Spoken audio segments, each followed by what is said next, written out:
Hello everyone and welcome back on my channel. It has been so long since I posted my last video here, but I just couldn't find the time to sit down and make everything ready for YouTube, even though I had recorded a lot the past week. So anyway, here I am, and I thought that it would be nice to show you not only one activity today, but to show you what I do in an entire week. So not only the nice parts of being an artist, like painting and being creative in all sorts of ways, but also priming my panels and adding some details to a commissioned portrait I have been struggling with for a very long while. So several things to show you today, and I think we'll just start. So here you see me in my very shabby outfit, my studio outfit, trying to open this glass jar and pouring into it a kind of glue which is called Plexel B500, and I have to mix it with some water. Now the reason I do this before applying the gesso to prime my panels is because this glue mixture will prevent the water from the gesso entering my MDF panel. So what I usually do is place some panels everywhere and start brushing the glue mixture over them 2 times each side.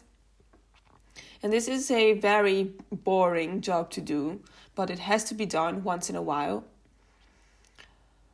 I like to do it all at once, so here you see only 3 panels, but there are more behind the camera. And these are quite big pieces of, I think, 60 by 80 or 70 by 80, 70 by 90 centimeters. And I like them to be so big, so I have the freedom to choose whatever composition I want. And after I've painted on these panels, my husband will cut off the parts that are not used. So today it's glue day, and after this session, I will have to continue priming by applying gesso. Also 2 times each side.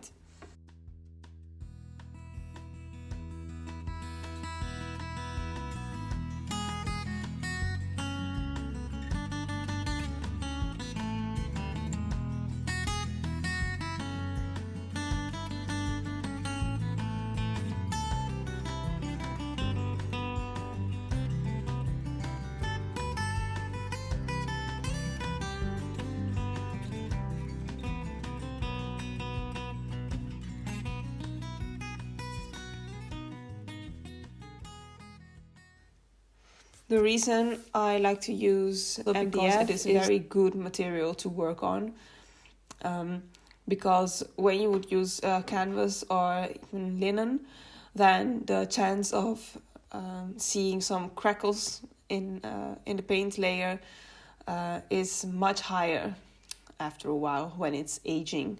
Now, I don't know if I would ever see that in the time I'm living, but I like to think that by using MDF, my paintings will survive for hundreds of years.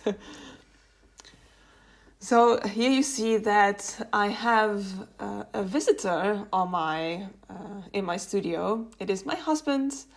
It doesn't happen very often that we are here together, but luckily he offered to prime my panels with gesso, a work I really hate to do. And meanwhile, I can do something else I didn't like to do, which is painting the teeth of a portrait. And as you can see, my husband has an opinion about it.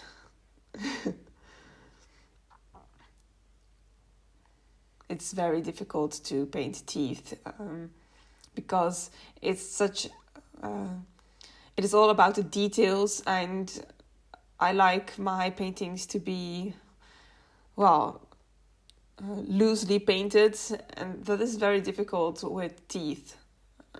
So I don't like the idea of painting something in a different style, but I really have to be more precise when painting the teeth, more precise than when painting the rest.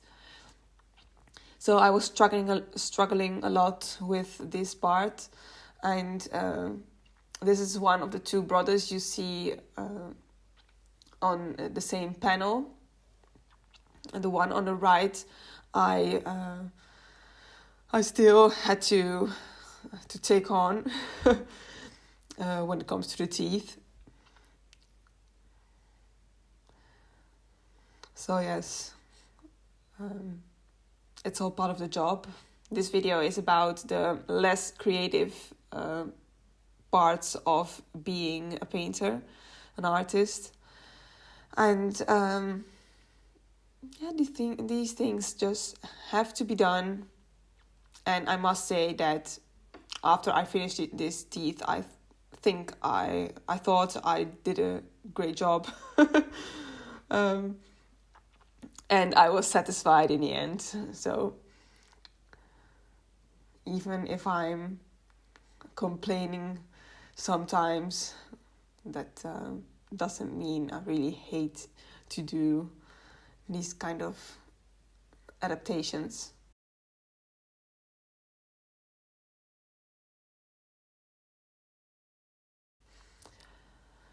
So, and another thing that must be done is varnishing. A client came to bring me this older piece of mine, which is a landscape painted en plein air in Sardinia, Cala Cipolla, on the south coast of the island. And it was time to put some picture varnish over the retouch varnish. So some people think that the retouching varnish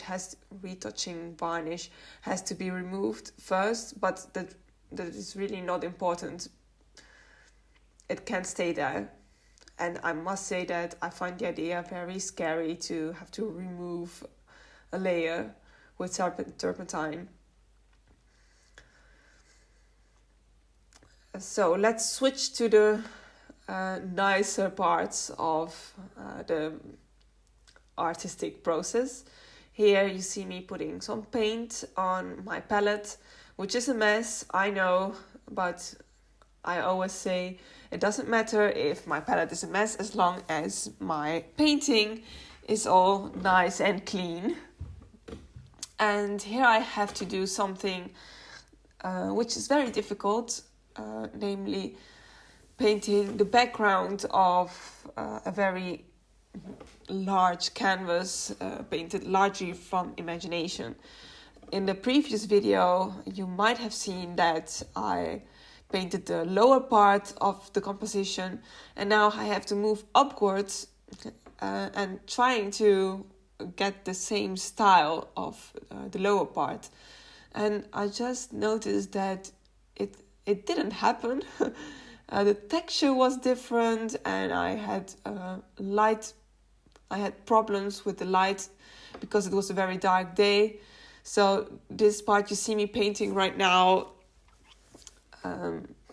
I removed most of the paint later with a palette knife to make the surface more smooth and to make myself able to change everything once again. In a previous video, I think it was the one about my studio tour, I showed you a time-lapse of watercolor, and I talked a bit about this new project of mine, which is a picture book about a Sardinian sheep who lives in the north of the Netherlands. Yes, I know, it is a bit autobiographical. And I I just love the idea of making these pictures with watercolor colors and using my imagination. On one hand, it is very nice and liberating to work from imagination because there are less rules. On the other hand, I find it very difficult because I'm not used to it. I always work from observation. So it can be difficult to know which parts should be lighter, what colors to use. And watercolor is also very different from oils. So sometimes it does things I didn't think of. And well, that's also the charm, I think, of watercolor. So the first one you saw was Brebella, which is the main character of my book, the sheep sitting in the rain. And here you see her traveling on the water on a seal. And I think the seal was rather easy to paint, but now I have to paint a sheep with very long hair on the water, and I find it so difficult. So first I start by placing some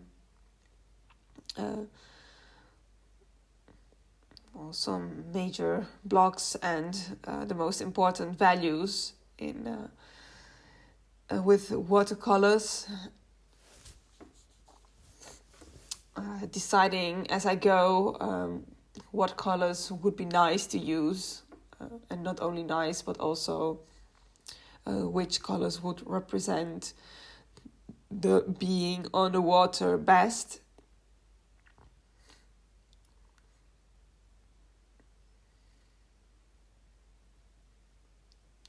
And what I usually like to do is adding some pastels later. And that is because by using those pastels, I can add lighter parts where I had already a dark background. But also because I really like the I don't know how to say it, a bit of crumbly texture the soft pastels add to the painting. So this is a technique I discovered when I was pregnant with my son. I wanted to make something nice for the nursery, and I ended up making a series of works in mixed media, so watercolor and pastels and also a bit of gouache.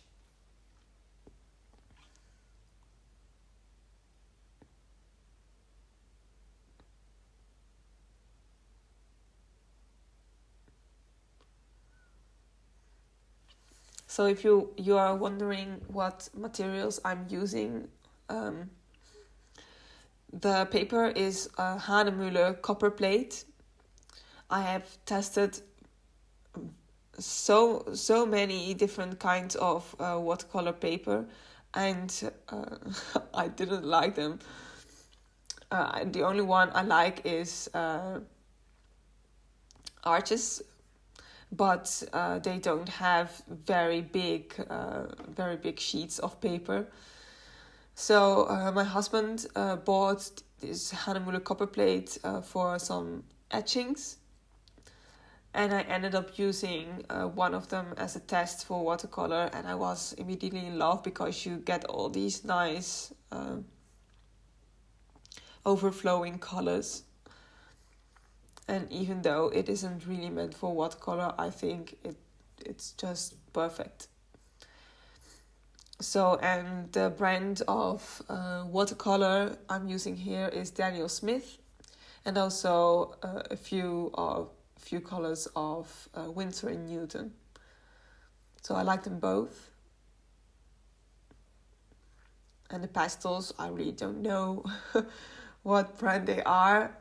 You see in the upper corner, they are all in a blue box I got from my grandmother. And there are so many different colors. And I have used these, well, for years. And still I don't need new ones. So here you see me adding some flowy lines. But I decided to stop. I wasn't satisfied still, but sometimes it helps to put the painting aside and wait a couple of days and then look at it again to be able to decide what to do next. And the thing which is great about painting with watercolors is, I think, that you have to wait for the layers to dry, and meanwhile you can start a new painting, which I'm always dying to do. So here is the drawing for a painting of Brabella 4 times walking towards the sea but getting stuck in the mud. And as you can see, I start by adding a wash of yellow ochre and some cadmium yellow. And while it is still wet, I add some blue. So I do love these complexity of colors you get by applying to wet washes. And I think it really captures the character of the landscape of the North Sea here where I live. And next is a totally different landscape. It is Sardinia, and this one is painted by heart. Here you see me drawing some prickly pears, and of course this is the sea. And then, in a small sketch, you might see, if you look very carefully, Brabella, the sheep, arriving on the island and being so happy, sniffing up the Sardinian air. And I think everyone who has been on the island knows what I mean when I say that Sardinia has a lovely wild smell of herbs and other thorny plants. And here I have to decide what gesture Brabella should have. So these are all the things I've done in a week. In my art studio, that is. Of course, I've done much more. I hope you enjoyed seeing the variety of activities. And I hope to see you next time, maybe with a demo, maybe with something else. You'll see, and hopefully I won't have to wait for so long until I record a new video.